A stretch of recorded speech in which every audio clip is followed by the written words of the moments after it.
বাংলাদেশের ঐতিহ্য ও প্রাকৃতিক সৌন্দর্যের আড়ালে লুকিয়ে আছে কঠিন বাস্তবতা।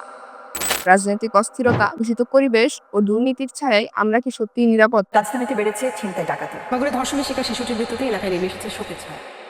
কর্মক্ষেত্র থেকে শুরু করে রাস্তাঘাট, নারীরা প্রতিনিয়ত হয়রানি এবং সহিংসতার শিকার হন।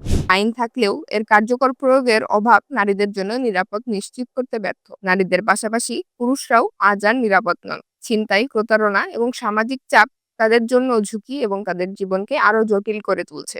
দুর্নীতি বাংলাদেশের প্রতিটি স্তরে এমনভাবে ছড়িয়ে পড়েছে যে এটি শুধু অর্থনৈতিক উন্নয়নকেই বাধাগ্রস্ত করছে না, বরং সাধারণ মানুষের জীবনযাত্রাকে কঠিন করে তুলছে। শিক্ষা জাতির মেরুদণ্ড। মানসম্মত শিক্ষা এবং সুযোগের অভাবে দেশের ভবিষ্যৎ প্রজন্ম পিছিয়ে পড়ছে।